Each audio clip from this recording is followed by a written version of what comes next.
everyone. I'm Dr. Nidhi Khare. Thank you for joining me.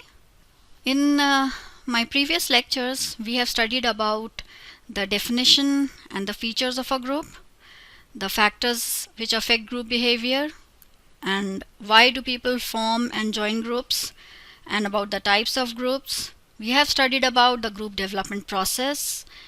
We have studied about group dynamics, the types of group dynamics, causes of poor group dynamics, and strategies for improving group dynamics. Now today we will do some exercises to understand practical application of these various aspects of group behavior in a better way. The first exercise that we'll do is, or maybe that you can do, is assess your role in the team. Students, at some point of time you all must have worked in a group. Like maybe you are or were working as a team to achieve some target, or working in a team to complete some project. So this assignment provides an opportunity for you to consider the roles which you play within the group and identify which roles could be developed and used more to increase their effectiveness. For this, each of the group members need to write their respective roles in the team and should be encouraged to consider a personal improvement plan and to review both their strong and their weak roles, that is, the roles which need to be developed and how best to undertake this development. The second exercise, in this you can have a debate of this topic that I have mentioned or any other debatable topic related to group behavior. Today I have taken the topic that individuals will complete a task more efficiently and effectively than a group, and training in group dynamics, while interesting, has no practical value as a means of increasing the standard of group performance. For this particular topic, I will help you with some starting points. When you are speaking for the topic, then some points can be put forth, like there are too many uncertainties surrounding groups, such as groupthink and risky shift, which make them suspect, and people prefer to be evaluated on their own performance and to see a direct link between their own effort and outcome. Group dynamics can identify and highlight more problems than it can solve, and as a result actually detract from overall performance. So these were some of the starting points for you when you want to speak for the topic or in favor of the topic.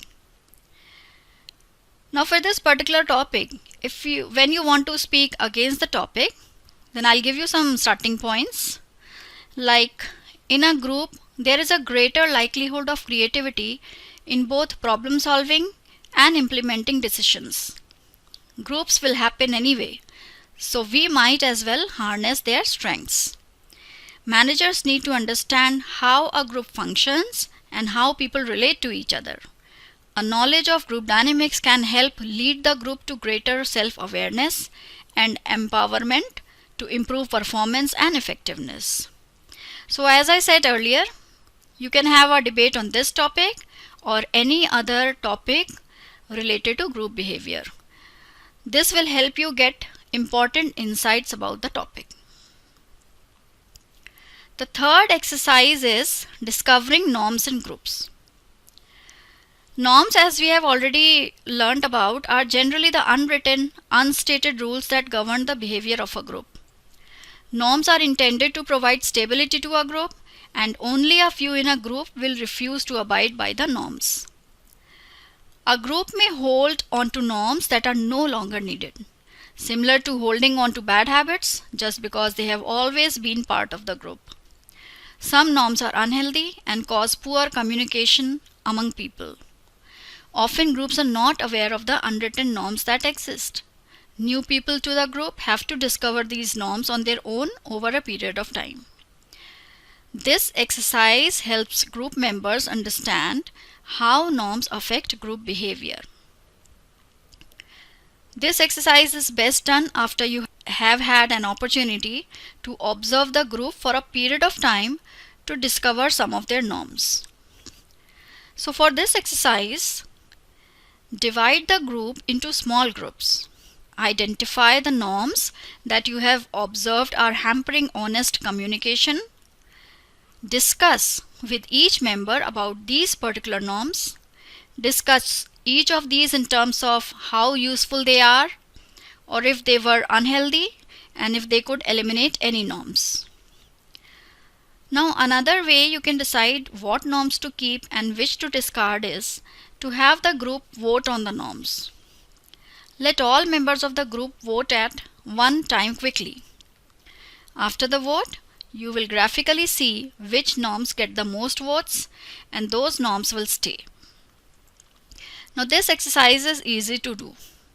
The groups often start off slow but build momentum as they discover the unwritten rules that govern behavior of their group. It is often exciting for them, and sometimes they may even get angry at their discoveries. So students, you can do this exercise with your group members to understand the role of norms better. Role play for groups. This role play exercise allows people to become aware of roles they may play in groups. People often assume roles in specific groups that are different from their normal roles because of how they want or need to be perceived. Often, they are playing a role but not aware of it. Some roles are healthy, but some are not. This exercise helps create awareness of role characteristics.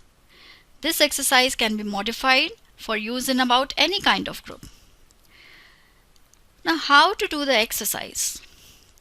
This exercise is often done after a group has been together for a period of time, so that roles in the groups have emerged. You announce to the group that you will need some of them to play some roles that are often found in groups. State that you need 6 to 10 volunteers to role play, and they will draw their roles randomly out of a basket. Each role is described and each will have 1 or 2 goals that demonstrate some characteristics of the role.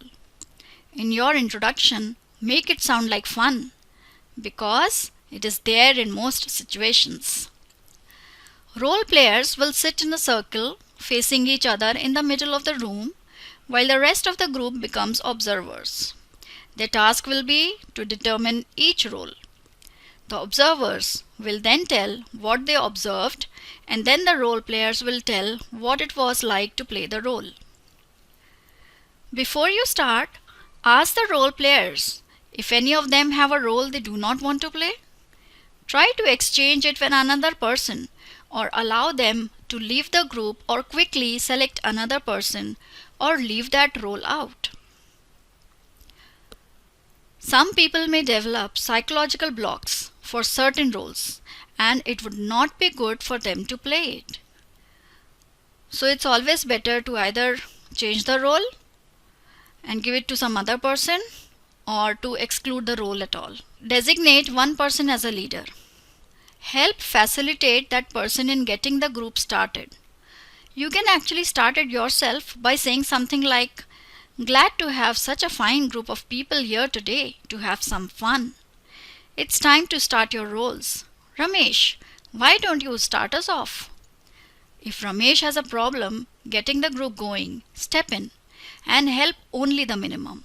Then step out of the circle. You will know when to stop the role play, because after a while, that is after 10 to 20 minutes, they will usually start getting silly, usually laughing at themselves.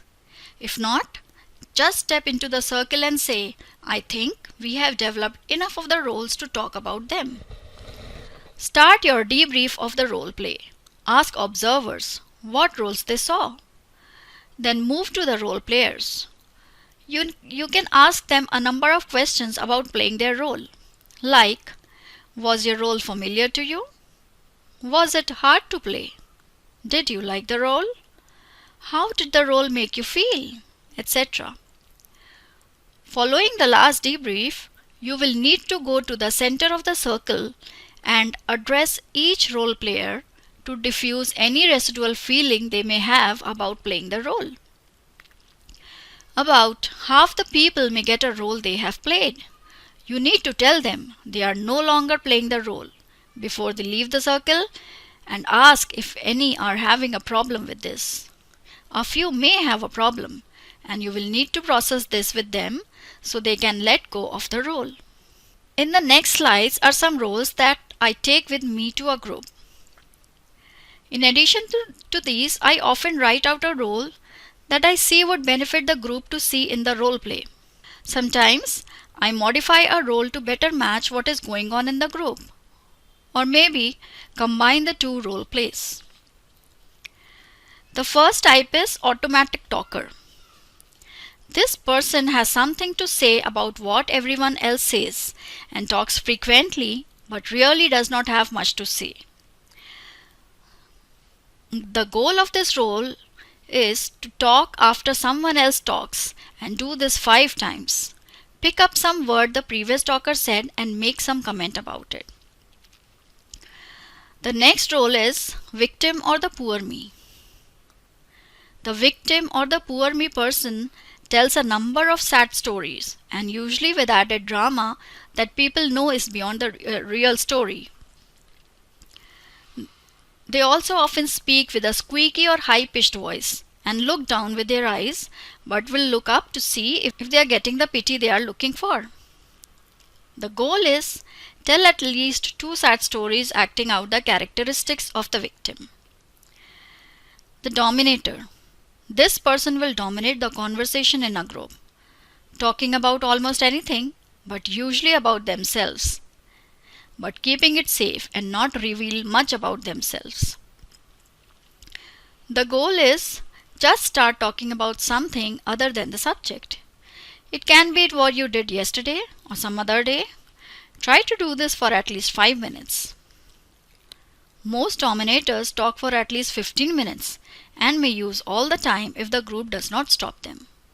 Do it a second time later on in the exercise if time allows. The follow-on dominator.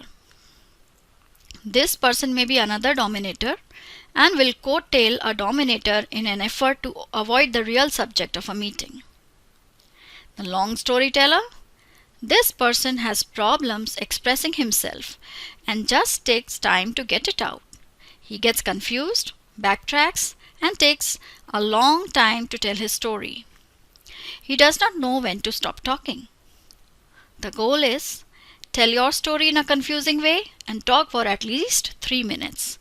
Start by saying you don't know where to start or what to say. But you may start like, I was born in Delhi to good parents. My childhood was blah blah blah. When I was so many years old, I blah blah blah. But that is not what I wanted to write. I'm getting confused now. Okay, I've got it now, blah blah blah. When I was born, it was a cold winter day, blah blah blah, etc. So the object is for all to become aware that individuals will play roles in groups and that some roles are healthy and some are not. With this, we come to the end of today's lecture. I hope when you try these exercises in your group, you and other group members will definitely get a thorough understanding of the different aspects of group behavior. Thank you.